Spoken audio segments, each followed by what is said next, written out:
Está.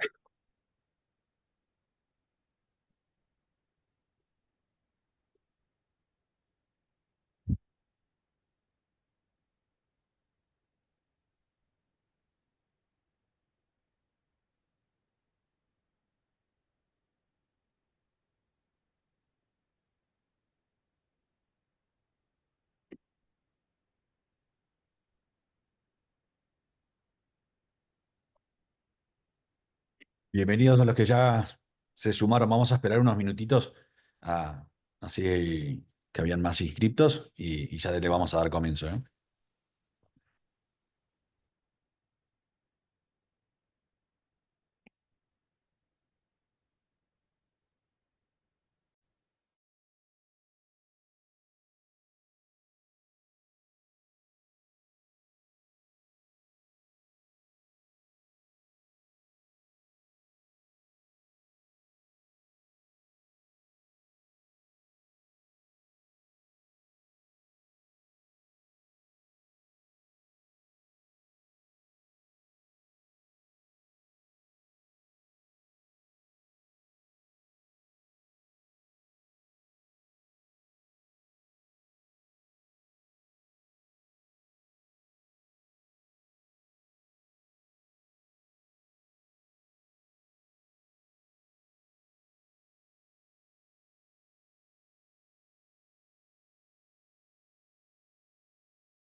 Bueno, ahora sí vamos a dar comienzo al webinar.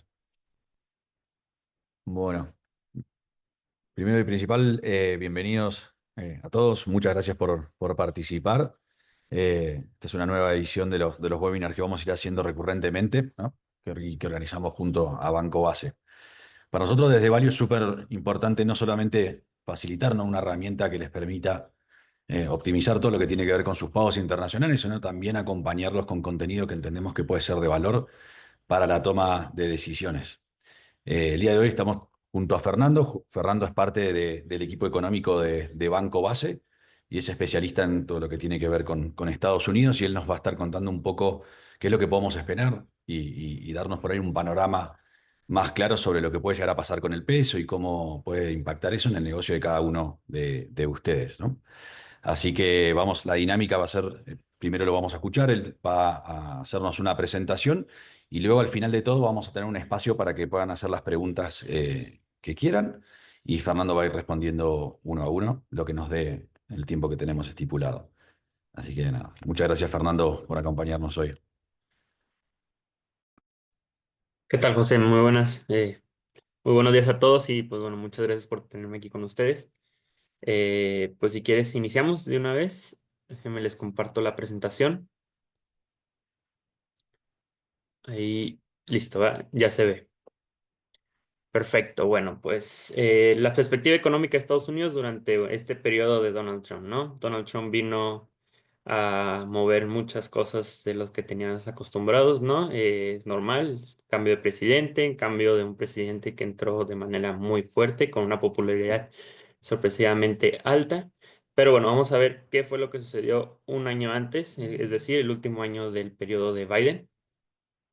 Bueno, pues la economía creció 2,25% en su cuarto trimestre del 2024, trimestre anualizado. Recordemos que en Estados Unidos se publica de esa forma, se anualiza el crecimiento trimestral, 2,25%, desacelerándose ligeramente de lo observado en el tercer trimestre del 2024, pero bueno, un crecimiento sólido, un crecimiento fuerte para una economía tan grande como lo es Estados Unidos. De hecho, hizo que a tasa anual, un crecimiento anual, tuviera de 2,48%, lo que llevó a la economía a crecer en el 2024 2,78%, solamente ligeramente por debajo del observado en el 2023 de 2,89%, un crecimiento muy, muy bueno, muy sólido. De hecho, como pueden observar, en los 4 años de presidencia de Joe Biden, en los cuatro hubo un crecimiento por encima del 2% en todos los trimestres, algo que no se veía desde el segundo mandato de Bill Clinton, del 1996 al 2000. Entonces, podemos decir que es un crecimiento muy, muy bueno. La economía creció bien con Joe Biden. De hecho, si pueden ver, esas líneas rojas que se ven ahí es cuando hay periodo de elección. Entonces, hubo una pequeña desaceleración, ¿no? Las elecciones del 2024 comparado con el 2023, lo que sucedió con el 2020, en donde, bueno, sabemos que cayó la economía por la pandemia, y el 2016 también un poco. Algo que, bueno, esto ha sido usualmente, pero normalmente también ha habido crecimientos. En el 1992 creció, 1996 también creció respecto al año anterior. Entonces, bueno, no es algo tan diferente como en México. En México la economía suele crecer muy fuerte cuando es periodo electoral y luego desacelerarse en el primer año después de que se inició el gobierno. Pero bueno, este 2,78% hizo que la economía durante Joe Biden creciera 3,56% en promedio, el mayor desde, como les había comentado, el segundo periodo de Bill Clinton. De hecho, este crecimiento pues, es obviamente muy fuerte comparado con el Donald Trump de 1,46%, que sí, obviamente le afectó toda la contracción por la pandemia, pero fue un crecimiento muy, muy sólido con Joe Biden y que fue impulsado principalmente por la inversión, una alta inversión, sobre todo los primeros 2 años, y un fuerte consumo por parte, pues, consumo del sector privado. Este consumo del sector privado, como lo pueden ver, en el último trimestre, todavía ya al cierre del periodo de Biden de presidente, tuvo un crecimiento de 4,2%, un crecimiento fuerte, de hecho el mayor desde el primer trimestre de 2023, impulsado por el consumo de bienes, que creció 6,6%, un crecimiento también muy, muy alto. Y bueno, el consumo de servicios, que si se dan cuenta, prácticamente no se contrajo en ningún trimestre, siempre hubo crecimientos, liga más de más de 16 trimestres consecutivos con crecimientos. Este sector, recordemos que ha sido el principal impulsor de la inflación. Ha tenido problemas de inflación este sector, bueno, por este crecimiento, ¿no? Que se ha sido observando. Más al rato lo vamos a ver más específicamente los problemas de inflación. Pero bueno, ¿por qué es tan importante el consumo privado en Estados Unidos? Pues en el 2024 el consumo representó el 68,9% del PIB. Es decir, más de dos terceras partes del PIB fue por el consumo. O sea, si el consumo le va mal, la economía de Estados Unidos le va mal y viceversa, como sucedió obviamente en estos últimos 4 años y en el 2024, en donde se observó un consumo muy sólido. La inversión del gobierno también representa, pero no tanto, de hecho es menos, ligeramente de una sexta parte, 16,9%, la inversión privada también. Y de hecho, bueno, las importaciones explican un poco más. Recordemos que las importaciones se le resta al crecimiento económico porque es algo que le estás comprando al, pues a un país vecino, a un país extranjero, mientras que las exportaciones, lo que tú le vendiste, es algo que se contabiliza positivamente para el crecimiento económico. Pero bueno, regresando con el consumo privado, sí observamos un buen consumo, pero existen un poco de riesgos para este 2025, empezando con la tasa de ahorro. Recordemos que en Estados Unidos pues prácticamente lo que se compra es con crédito. Entonces, normalmente la gente suele tener ahorros y no suele, pues, vivir al día, ¿no? Esta tasa de ahorro, como pueden observar, obviamente en la pandemia aumentó significativamente porque pues no había salida, no había forma de gastar. Entonces la gente tuvo un ahorro muy alto. Esto redujo significativamente a inicios del 2022 con todo este aumento en la inflación, lo que llevó pues obviamente a los consumidores tener que gastar sus ahorros. Y bueno, ahorita estamos viendo una desaceleración en el ahorro. De hecho, la tasa de ahorro en el último mes del 2024, es decir, en diciembre del 2024, fue 3,8%, su menor nivel desde diciembre del 2022. Pero si no contamos 2022, sería el menor ahorro desde agosto del 2008. De hecho, en considerando un periodo de expansión desde el 2011 al 2019, en donde, bueno, fue después de la gran recesión y antes de lo que sucedió en la pandemia, una tasa de ahorro promedio es de 6,2%. Más o menos es lo que un promedio estadounidense tiene ahorrado para poder consumir, ¿no? Y ahorita se encuentra en niveles de 3,8%, es decir, nivel muy, muy bajo para lo que el promedio en zonas de expansión, en épocas de expansión, suele tener el americano promedio, lo cual pudiera afectar obviamente al consumo en el corto o mediano plazo.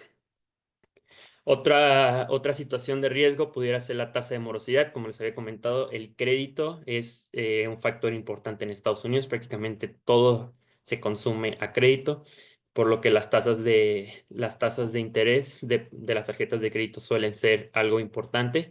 Y bueno, en el tercer trimestre del 2024, la tasa de interés promedio en tarjetas de crédito alcanzó un nuevo máximo histórico, algo que no se veía desde nunca.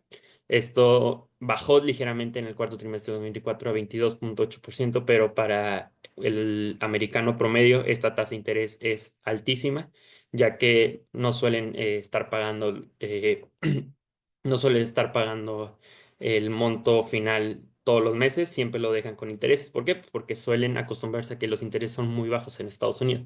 Pero ahorita con el aumento de la tasa de interés junto con el aumento en las tasas de morosidad, el aumento en este tasa de interés promedio ha elevado enormemente, lo que también ha podido perjudicar el ahorro, ¿no? O sea, entre más intereses tienen que pagar, pues oye, ya no me alcanza con mi sueldo, pues vamos a utilizar de los ahorros. También pueden ver que las tasas de morosidad, dependiendo de dos tipos de morosidad, los no morosos, los que se han tardado más de 30 días en no pagar, y los morosos graves que de plano en 90 días no han pagado nada, han estado aumentando. De hecho, están en niveles cerca de la pandemia, del primer trimestre del 2020 y del tercer trimestre del 2020. En cuanto a los bancos, ¿no? Porque recordemos que allá en Estados Unidos hay muchos bancos. Las tasas de morosidad para todos los bancos se encuentran en 2,73%, su mayor nivel desde el tercer trimestre del 2022, es decir, un nivel alto, un nivel no visto desde la gran recesión, cuando Estados Unidos se encontraba, o bueno, estaba terminando la gran recesión y se venía recuperándose apenas económicamente. Esto se vio en esa época y ahorita lo estamos observando. Obviamente hubo una disrupción por las altas tasas de interés que aumentaron significativamente, lo que, bueno, hizo que la gente dejara de pagar esto.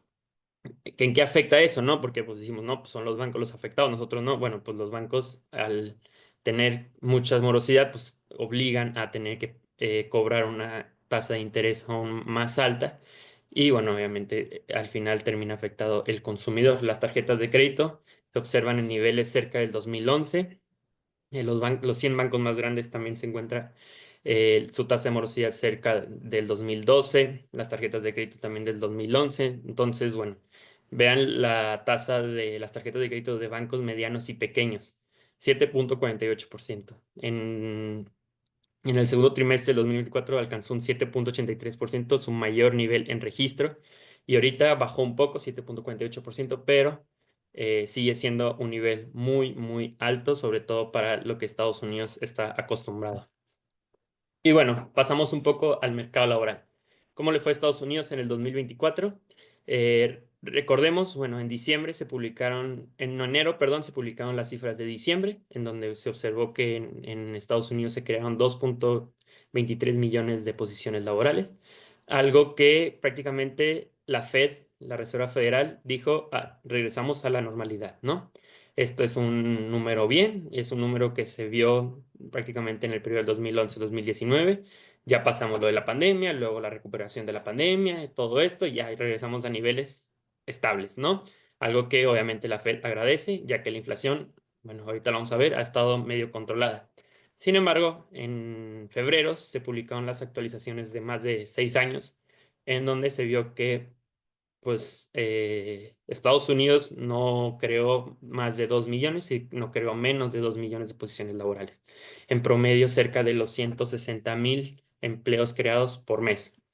En Estados Unidos, para que el empleo se considere como que está sano, que no hay cambios disruptivos tan grandes, se necesitan crear 150,000 empleos, por lo que 160,000 está ahí cerca de ese nivel por mes, obviamente, en promedio.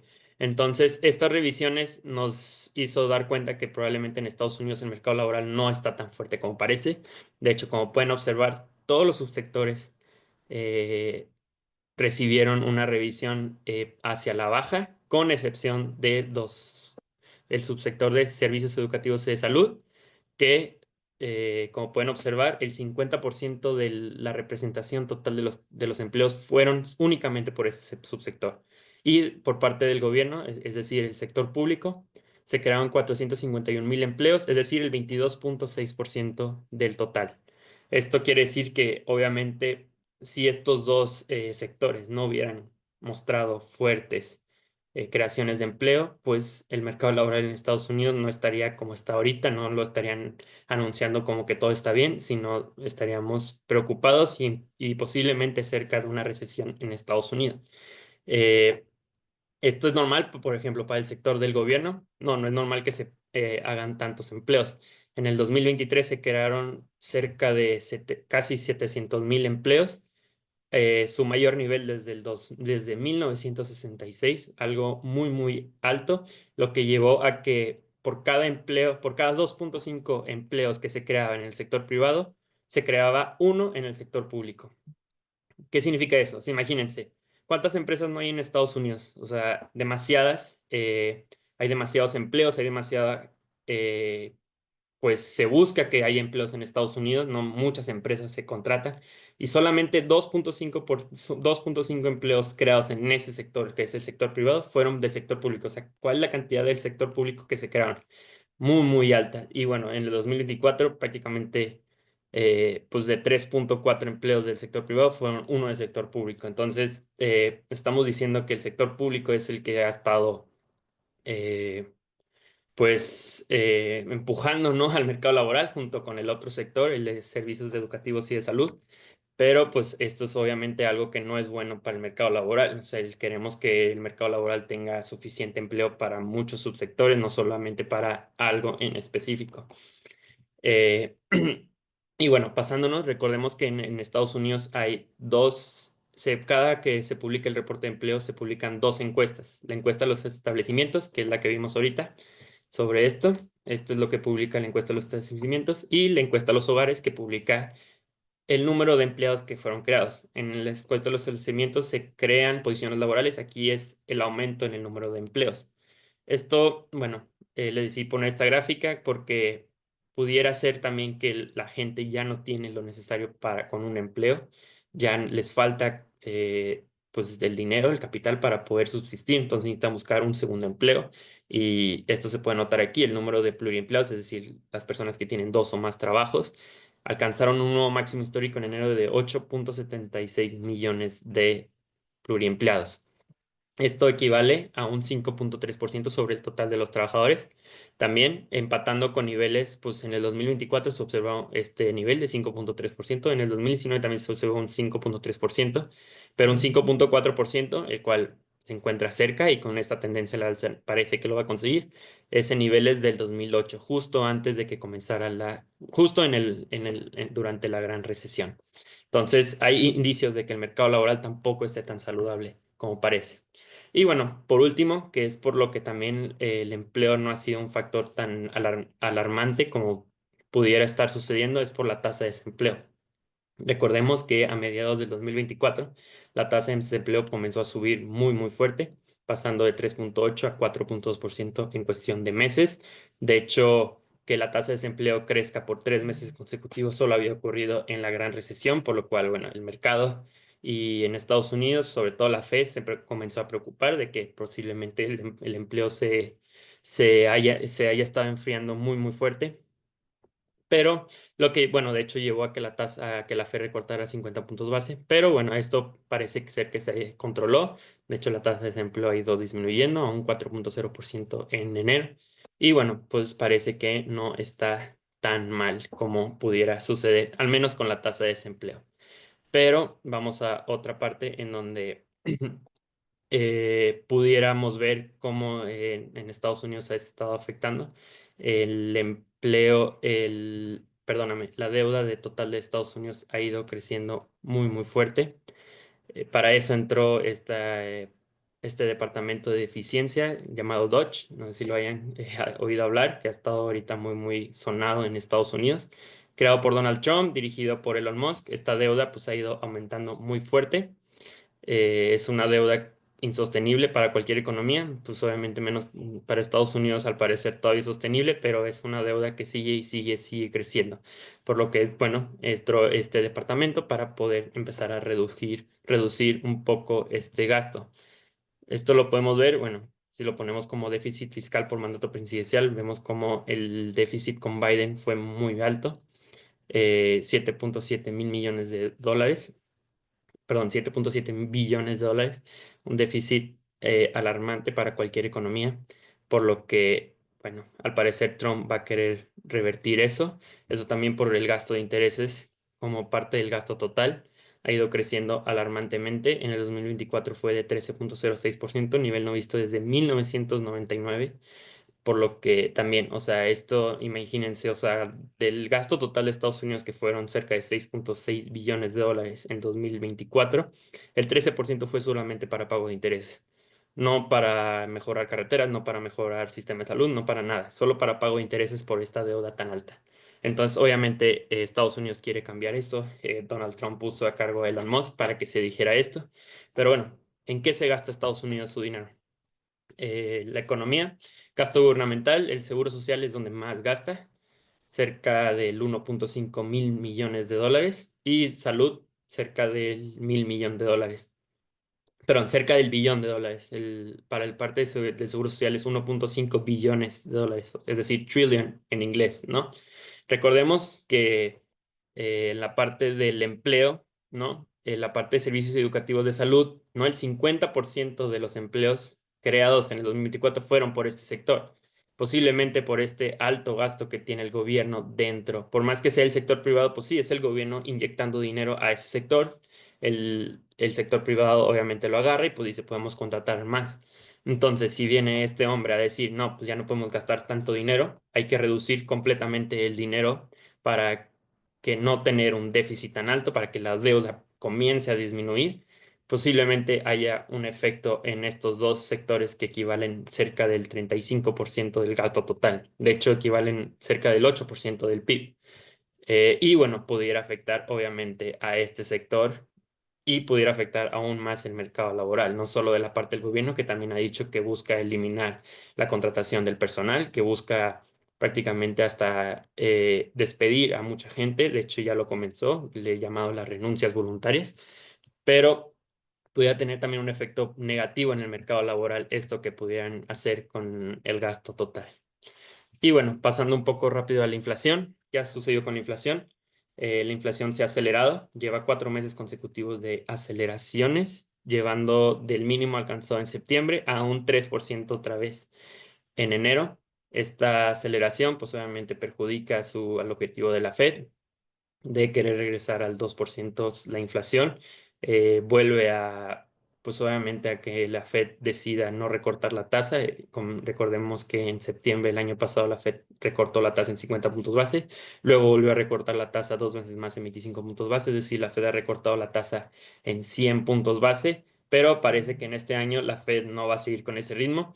De hecho, esperamos nosotros solamente un recorte a la tasa de interés y podría ser hasta el último trimestre del año, posiblemente en septiembre o hasta diciembre la Fed vuelva a recortar, y esto es principalmente por el problema de inflación.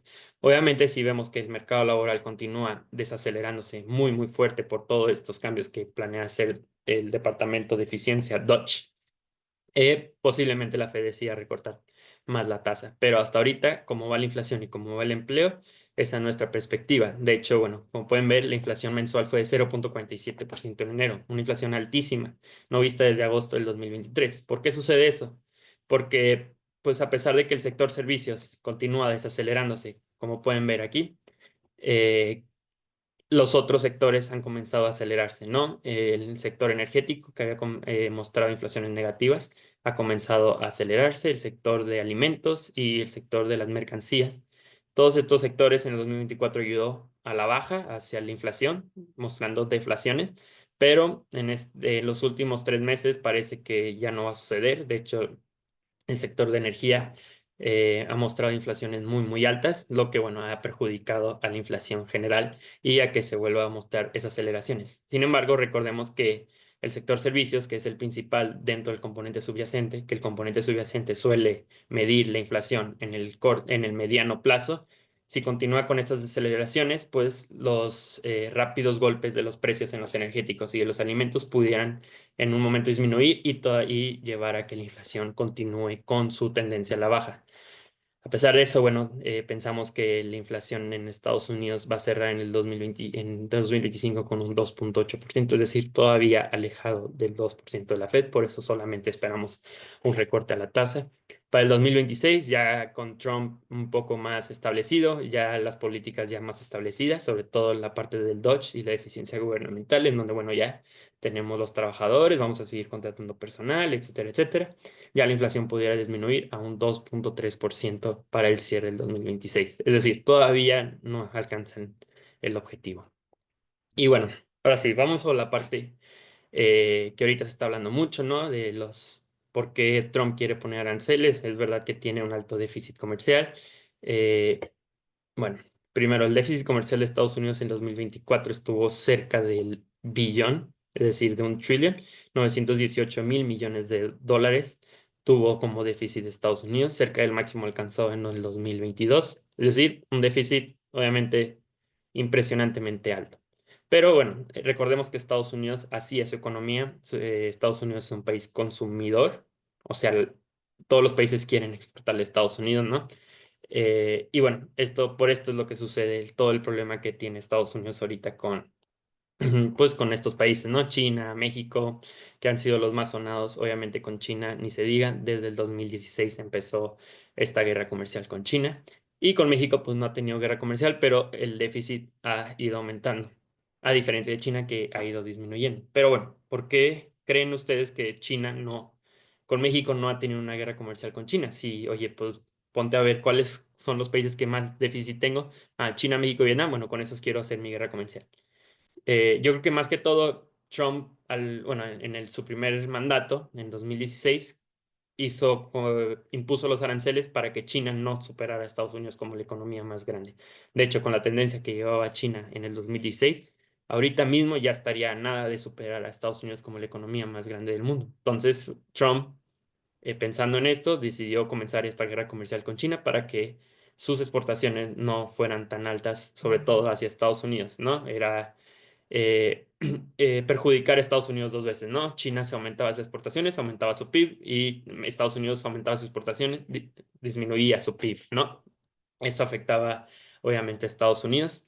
Eh, pero ¿por qué con México no? Pues porque México, a pesar de que Donald Trump continúa tirándole y diciendo cosas, pues al final de cuentas sí somos aliados comerciales, ¿no? México y Estados Unidos sí son aliados comerciales, y sabe que Estados Unidos no depende tanto como México depende de Estados Unidos, pero sí depende un poco de México, sobre todo en las cadenas de suministro. Recordemos que obviamente en el 2016 esto llevó, vean qué tanta la participación de las importaciones totales ha caído. De China ha caído 7,7%, y los más beneficiados fueron Vietnam y México en estos últimos 8 años. De hecho, México antes del 2019 nunca había sido el principal socio comercial, El socio comercial quiere decir exportaciones más importaciones, o sea, qué tanto hay comercio entre ellos. México nunca había sido el principal socio comercial y desde el 2019 comenzó a ser, luego por la pandemia hubo ahí un cambio, pero desde el 2023 y 2024 es la tercera vez en donde México ha sido el principal socio comercial y esto ha ido aumentando. Entonces, esta retórica de que México pudiera, no sé, somos los malos y que quiera una guerra comercial, pues a Estados Unidos no le convendría tanto y obviamente él quiere todavía tener esa guerra comercial con China. Vean la participación del principal socio comercial. En el 2020 China tuvo un 14,9% y desde entonces ha ido disminuyendo, mientras que México desde el 14,3% ha ido aumentando hasta un 15,8% en el 2024. Es decir, todo lo que China ha dejado de estar importando se ha venido a México. Y bueno, vamos a hablar un poco de la revisión del TEMEC. Recordemos que Donald Trump no dice revisión, dice renegociación. Y bueno, obviamente esto es algo, no es de que se equivocó, no es de casualidad. Una renegociación significa eso, renegociar y se tendría que ver todo el tratado uno por uno, punto por punto de vuelta, a la diferencia de una revisión. Antes, en el Telecan, en 1994, cuando se creó el Telecan, había unas tipo muertes súbitas, en donde si un país decía, ya no quiero pertenecer, uno de los tres países, Canadá, México, Estados Unidos, decía, ya no quiero pertenecer al Telecan. ¿Qué pasaba? Ok, 6 meses. Estos 6 meses queda para que estén dentro, si a ver, hay unas negociaciones y todo, y si no pasan a esos 6 meses, se salía y ya, se terminaba el contrato. Ahora no, a partir del TEMEC existe esto que se llama la cláusula sunset, que esto significa que el acuerdo terminará 16 años después de entrar en vigor, salvo que cada parte confirme su deseo de continuar durante otro periodo de 16 años. Esto que beneficia, obviamente, tiene la evitación, evita la muerte súbita, como les había comentado, y también se permiten actualizar periódicamente, a diferencia de la vez pasada. Esto podría ser bueno porque obviamente no solamente porque, ay, tú te estás aprovechando de mí, ni nada, sino porque el mundo cambia, el mundo decide qué exportar y qué importar. Ahorita que estamos con la inteligencia artificial, pues ahora esto se volvió el boom. Entonces, pues ahora como que esa parte pudiera estar en la renegociación, en la revisión, perdón. Entonces, cosas así, ¿no? Entonces, las revisiones conjuntas son cada 6 años, pero si no se desea, si no se llega a un acuerdo en ese periodo, hay una revisión cada año. Esto lo pueden ver en esta tablita aquí. Por ejemplo, bueno, entró en vigor en julio del 2020, ¿no? En julio del 2026 tenemos la primera revisión. Si no se deciden, si no se ponen de acuerdo, el siguiente año, julio del 2027, se vuelve a revisar. No se pusieron de acuerdo, 2028 y así se iría. Y si no se ponen de acuerdo en los próximos 10 años, pues se termina, ¿no? Recordemos que Donald Trump termina su periodo en el 2028, entonces quién sabe qué otros presidentes vaya a estar, quién sabe cuál será la retórica de los próximos presidentes, al igual que en México con Claudia Sheinbaum. No sabemos qué va a suceder, entonces, bueno, esto es algo que puede ser muy improbable.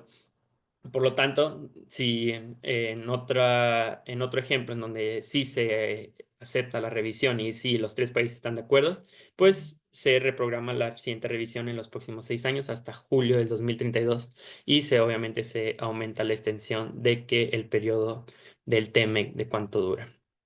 Pero entonces, si existe esta cláusula sunset, si Estados Unidos pertenece al Tratado de Libre Comercio, ¿por qué Donald Trump puede venir y decir, oye, voy a poner aranceles y voy a ponerlos de tal y tal y tal? Esto se debe a que dice que es preocupación de seguridad nacional y que por eso puede aumentar estos aranceles. Entonces, vamos a empezar con esto, la amenaza del arancel al acero y al aluminio. Esto no es algo que sucedió ahorita. Esto ya sucedió en su primer mandato. Recordemos que en el 2018, en marzo del 2018, Trump anunció un arancel de 25% al acero y un arancel del 10% al aluminio. Esto fue a diferentes países como Japón, Taiwán, Turquía, pero quedaron excluidos México, Canadá y la Unión Europea por lo pronto, ¿no? También quitó a Corea del Sur y pero luego sí metió a estos países en el 1 de junio del 2018. En represalia, México puso un arancel del 15% en 5 de junio del 2018. Y bueno, esto fue lo que sucedió prácticamente en ese año. 2018 y para el 20 de mayo del 2019 Estados Unidos eliminó los aranceles hacia México en respuesta de lo que había hecho en México con los aranceles, ¿no? ¿Esto qué implicaciones tuvo? Bueno, podemos ver cómo eran las exportaciones del mundo hacia Estados Unidos. Estados Unidos tenía un déficit, ¿no? Importaba más de lo que exportaba en el 2018 y en el 2019 eso cambió todo. O sea, sí le ayudó a tener un superávit con las con las importaciones de acero. Lo mismo sucedió con México, ¿no? México le exportaba 1.3 millones de dólares a Estados Unidos, 1.3 mil millones de dólares a Estados Unidos en 2018 y en el 2019 tuvo un déficit, es decir, 310 millones fueron importados desde Estados Unidos hacia México. Pues sí, obviamente tuvo una implicación importante, pero bueno, ¿cuáles fueron las implicaciones en todos los países? Como pueden ver en México, pues fueron de los 310, pero no fue ni de cerca de los más perjudicados a nivel global. Las importaciones hacia Estados Unidos del acero cayeron un 11.1%, cerca de 10.400 millones de dólares. Los más afectados fueron Canadá, vean Canadá, la caída tan alta y la Unión Europea y obviamente China. México no fue de los más afectados y hubo países que obviamente les ayudó, como Corea del Sur y Brasil. Pero bueno, si lo vemos simplemente, únicamente en el tiempo en el que fue de, en que entraron en vigor el arancel de acero hacia México, podemos ver que, bueno, sí, las importaciones de acero cayeron 1.23%. Canadá fue obviamente el principal afectado. Pueden ver cómo cayó sorpresivamente, pero México sí mostró un crecimiento.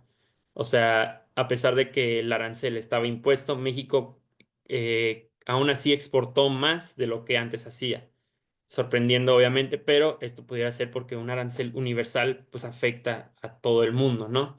Entonces México, como ser de los más cerca y tener un poco de más de especialización, que ahorita la vamos a ver, a diferencia de Canadá, que solo exportaba el acero así, sin mucha complejidad, pues México se aprovechó de eso y tuvieron ese incremento en las exportaciones hacia Estados Unidos. Que bueno, bien, vamos a este tema. ¿Puede Trump sustituir fácilmente lo que Estados Unidos compra a México?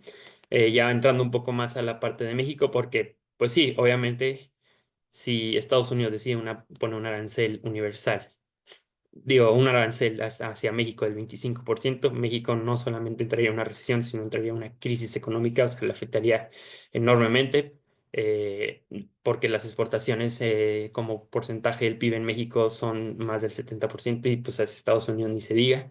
Entonces, esto afectaría muy, muy fuerte a México, pero también tendría implicaciones hacia Estados Unidos. Recordemos que la Universidad de Harvard calcula el índice de complejidad económica para 145 países. Esta complejidad económica es, pues, qué tanto es lo que exporta cada país de complejidad. Poniendo un ejemplo, el petróleo, pues, si un país se encarga de vender petróleo, ¿no? Y Estados Unidos decide, no, pues ya no te quiero comprar a ti, pues puede buscar a otros que tengan esa misma materia prima, ¿no? Es algo, no tiene mucha complejidad. En cambio, México es el país número 21 con las mayores exportaciones de complejidad económica. De hecho, de las economías emergentes solo está China ahí mismo, pero recordemos que Estados Unidos no quiere tener relación comercial tan alta con China, por lo que obviamente no va a suceder que se cambiarían de México para irse hacia China. Eso sería en contra de lo que está diciendo Donald Trump. El siguiente país que le continuaría, que fuera una economía emergente de Latinoamérica o cerca, sería Costa Rica, pero tiene una complejidad económica en la posición número 50, una posición pues muy alejada y que obviamente no tiene la capacidad de planta que tiene México, por lo que pues para Estados Unidos se le haría muy muy difícil sustituir a alguien como México. De hecho, calculándolo, necesitaría 13 países latinoamericanos para copiar lo que México hace actualmente, ¿no? Y aparte de que no tardaría un mes, ni 6 meses, ni un año en lograr lo que México tiene de complejidad económica. Recordemos que el Telecán está desde 1994 y eso ha ido aumentando, ¿no? La complejidad económica, sobre todo de exportaciones como de los vehículos, de maquinaria industrial necesita una fuerte mano de obra, pero una complejidad económica también, lo que, bueno, obviamente ha beneficiado a México. De hecho, si Estados Unidos quisiera sustituir las importaciones desde México, como pueden ver, lo más cerca que hay es Alemania, pero Alemania solo le exporta 4,92% del total y Japón de 4,55% dentro de los principales. Pero recordemos que obviamente Alemania y Japón los costos no son los de México, serían mucho más elevados y obviamente las empresas no querrían ir a esos países a hacer sus fábricas como en México, ¿no? De hecho, por ejemplo, Vietnam, que es una economía emergente parecida, la parte de los vehículos, ellos no exportan eso hacia Estados Unidos, de hecho no exportan eso en general. La parte que equipo y máquina eléctrica sí, pero la parte de los vehículos no, que es lo principal aquí en México, cerca del 20% de lo que exporta México hacia Estados Unidos es únicamente la parte del sector automotriz. Lo que, bueno, obviamente dice entonces, ¿con quién podría sustituir México? México no solamente tiene esa ventaja de que tiene complejidad económica, sino también está pegado a Estados Unidos, lo que quiere decir que los costos de transportación, los costos logísticos no afectan tanto. Cuando sucedió todo lo de la pandemia, las cadenas de suministro se cayeron, no había cómo sacar la mercancía desde China, pues todos los países sufrieron, ¿no? No había forma de poder llegar a Estados Unidos, los costos logísticos se elevaron, pero con México se mantuvieron prácticamente igual. ¿Por qué? Pues porque la entrada es terrestre, no necesitamos utilizar barcos ni hubo nada de eso. Entonces, ese beneficio también lo tiene México de que está muy, muy cerca y que aparte Canadá, que sería como el principal competidor, porque bueno, está igual de cerca y tienen el mismo tratado de libre comercio, no tienen las mismas exportaciones como México. De hecho, tiene un menor grado de complejidad económica también, lo que pues México hace que sea como el principal país. O sea, si te quieres ir a otro lado, no hay otro país como México, sobre todo para Estados Unidos. Pero bueno, imaginemos que si Estados Unidos quisiera emprender un proceso de sustitución de importaciones, estos serían los problemas, como les había comentado, las economías latinoamericanas tienes bajo complejidad y requerirían un proceso de especialización que no tardaría un año, tardarían muchos años. También las economías emergentes, solamente China tiene esa complejidad económica, por lo que, bueno, reducir la participación, se busca reducir la participación de China, no aumentarla. Y los principales socios comerciales, que son economías emergentes como Vietnam, pues no tienen esas exportaciones, lo que no sustituiría principalmente a México y no lo hace decir a Tailandia, a Vietnam. Hazme carros ahora, ¿no? Pues, no se puede y no sería en este periodo de un año. La única forma de que esto pudiera tener sentido de poner aranceles a México es que se busca una mayor integración económica, es decir, el reshoring, que Estados Unidos vuelva a tener las producciones dentro de su país y aislarse completamente de China, porque recordemos que México, las importaciones desde China han crecido enormemente, lo que Estados Unidos no le ha gustado, porque oye, pues yo tengo mi guerra comercial con China, los chinos están comerciando de que tengo un tratado de libre comercio, pues a Trump no le gusta y obviamente quiere aislarse completamente de China, lo que bueno, llevaría a que se regionalizara la economía dentro de Estados Unidos. También pudiera ser que Estados Unidos ya ve como un riesgo, digo, todavía son muy pocas las importaciones, pero esto parece que va creciendo y parece que va a seguir creciendo, sobre todo si decide poner una arancel universal, como vimos como sucedió en su primer mandato, que este aumento en las importaciones incrementa el poder de negociación de México, algo que obviamente Trump no va a querer. También otra forma de que tiene sentido es si se quiere limitar la cantidad de importadas desde cualquier parte del mundo, que sea todo brand made in USA, ¿no? Y también se desea incrementar la recaudación tributaria, que eso pues podría ser bueno como lo vimos con la alta deuda que tiene. Si reciben este impuesto hacia las importaciones, pues obviamente les va a ayudar a que no se endeuden, a pagar pues los altos gastos y ya no tener un alto déficit. La última vez que hubo un superávit fue en el 2001, imagínense.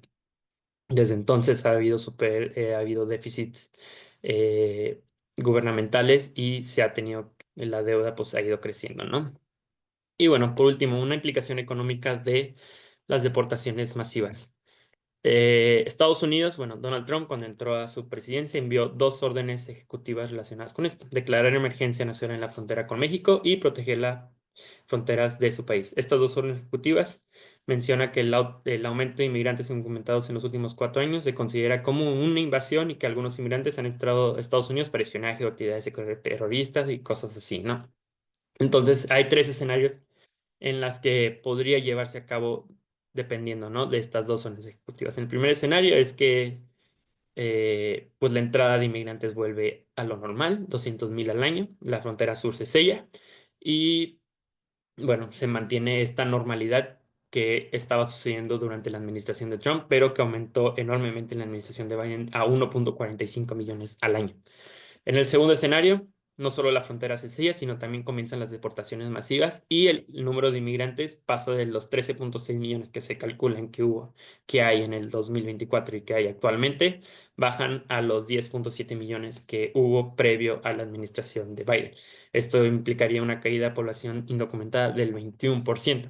Y el último escenario, obviamente el más la mayor locura, ¿no? Es que todos los inmigrantes indocumentados sean deportados, es decir, de esos 13,6 millones que hay ahorita en Estados Unidos, todos sean deportados, algo que obviamente es muy poco probable que ocurra, sobre todo teniendo en cuenta la fuerza laboral que esto implicaría. Imagínense, o sea, 13,6 millones de personas, cerca de 10 millones de personas de esos 13,6 pertenecen a la fuerza laboral de Estados Unidos. Entonces, el quitarle esa cantidad de fuerza laboral tendría un impacto muy negativo en el mercado laboral en Estados Unidos y prácticamente podría llevarlo a una recesión. De hecho, hicimos un pequeño ejercicio en el que cuál serían las implicaciones en el PIB y caería cerca de 4% para el 2028 el PIB si esto llegara a suceder. Esto es el tercer escenario. Entonces, es algo muy improbable. También recordemos que existen las ciudades santuarios en donde no pueden no deciden colaborar con el gobierno federal, lo que, bueno, hace más difícil que haya estas deportaciones. Y bueno, esto nos lleva a cuál es la expectativa de crecimiento económico para el 2025. Esperamos un crecimiento de 1,58%, desacelerándose del 2024, pero prácticamente por las políticas que quiere implementar Trump de pues menos gasto, menos apoyo, menos contratación personal. Entonces, bueno, se vería un escenario central. Es un crecimiento todavía estable, económicamente hablando. Pero bueno, también tenemos dos escenarios muy alejados, ¿no? Un escenario pesimista en donde se observa una contracción en el segundo trimestre, lo que obligaría a pues a la Reserva Federal empezar a recortar las tasas de interés. Esto se debe pues obviamente a una baja contratación del personal. Y bueno, también un escenario optimista en donde sigue creciendo por encima del 2%, un poquito desacelerándose del 2024, pero las políticas de Trump entran bien, entran fuertes y hace que crezca 2,44%. Y bueno, un pequeño resumen, la economía en Estados Unidos sí creció fuertemente en 2024 y un alto consumo, pero existen riesgos como la deuda gubernamental y el déficit que se encuentran en máximos históricos. Donald Trump tiene todavía esta amenaza y va a seguir amenazándose. Yo no creo que imponga el 25% de los aranceles hacia México, porque pues sabemos el efecto que tendría en México, pero en Estados Unidos también tendría un efecto muy grande. De hecho, no solamente en el empleo, sino también en inflaciones. Entonces, no creo que Donald Trump lo haga y si lo haga, pues va a ser por un periodo mínimo de tiempo porque no se pudieron poner de acuerdo. Eh, pero el arancel universal del 5% o ciertas partes pudiera ser bueno, sobre todo para la recaudación pues de dólares, ¿no? Para no tener tanto déficit. Y bueno, vemos que el Dodge tiene como prioridad disminuir el gasto en 2 billones de dólares. Si lo consigue, se observaría su primer superávit. Y bueno, también hay riesgos de la inflación, lo que, bueno, nosotros pensamos que solamente la Fed hará un recorte en la tasa. Y bueno, sería todo. Mm, Creo que me pasé un poco de tiempo, ¿verdad? Estamos. Muchas gracias, Fernando. Súper claro, un montón de información Hombre, súper valiosa.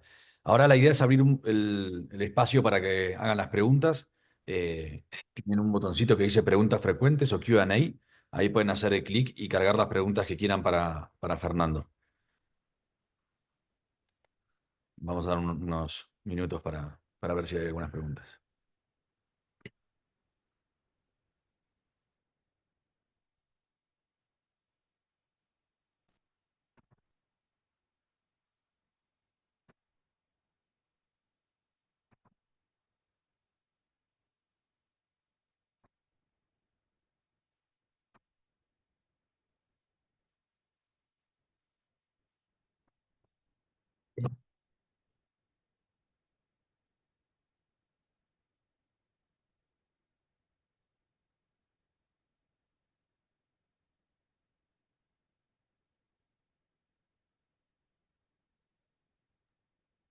Ahí se van sumando Fernando, no sé si las puedes ver y sería bueno también que las leas en voz alta Ah. porque no son visibles para todos.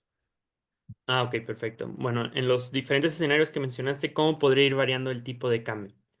Eh, pues mira, obviamente si se llega a ver un arancel del 25% hacia México, de hecho, pues ya lo vimos, ¿no? Donald Trump decidió imponer un arancel del 25% para el siguiente día, prácticamente, y llevó al tipo de cambio a subirse por encima del 21 pesos. Sin embargo, el mercado todavía estaba viendo un poco ahí que no, no se materializó, no se materializó el arancel, todavía no se materializaba, todavía quedaba ese día, entonces como no se materializó, pues volvió a bajar. Pero si se llegara a hacer un arancel de 25% probablemente veamos el tipo de cambio cerca del 22 o 23 pesos por dólar. Eh, en cuanto a los otros escenarios en donde hay un arancel pues bajo o no decide no tener un arancel o solamente hace los aranceles para el acero, podríamos seguir observando que el tipo de cambio puede dar un rebote cerca de los 21 pesos, pero no creo que llegue a los 21 pesos por dólar y luego comenzaría a bajar porque ya sería como la nueva normalidad, ¿no? La siguiente pregunta, en caso de que se cumpla un impuesto del 5% de aranceles, ¿cómo impactaría el tipo de cambio?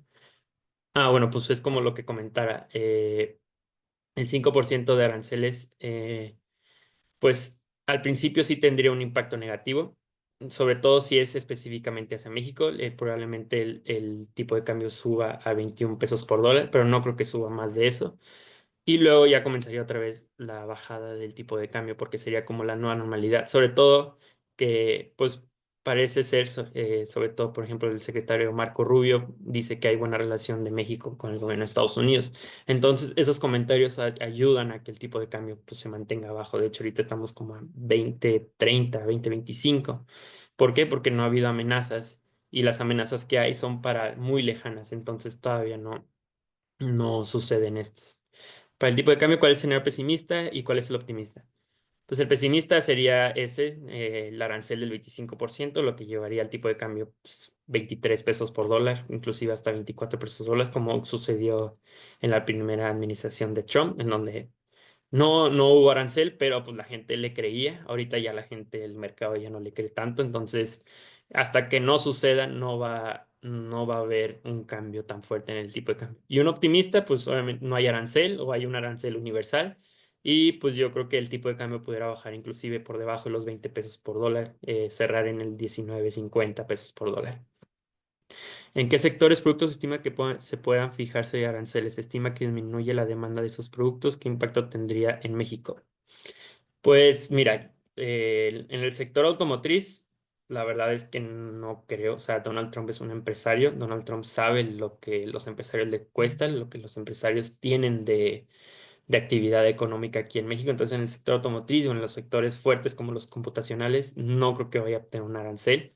De hecho, recordemos que para hacer un auto, muchas empresas en Estados Unidos entran, van y vienen de la frontera. Entonces, imagínense un arancel del 5% cada vez que pasa esta frontera. Sería algo impensable para los productores en Estados Unidos y pues obviamente no creo que lo vaya a suceder.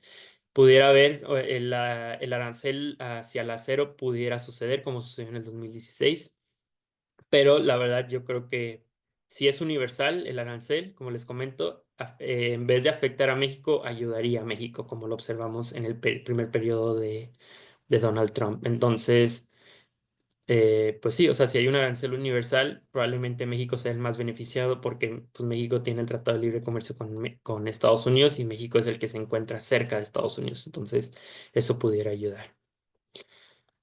Y bueno, creo que no hay otras preguntas. No, no sé si alguno quiere hacer una pregunta más, le damos el espacio.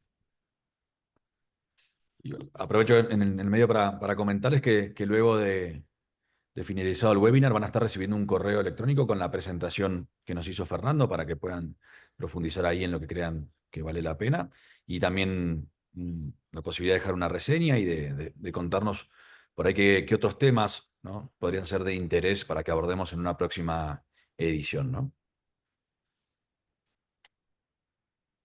Bueno, parece que no hay más preguntas, Fernando, así que Aprovecho para agradecerte muchísimo en nombre de todo el equipo de Value, también agradecerle a todos los presentes y esperamos verlos en futuras ediciones. Muy valioso todo lo que nos compartiste. Muchas gracias, José. Un gusto estar aquí con ustedes. Gracias. Y muchas gracias a Gracias. todos Hasta luego. nuevamente. Hasta luego. Hasta luego.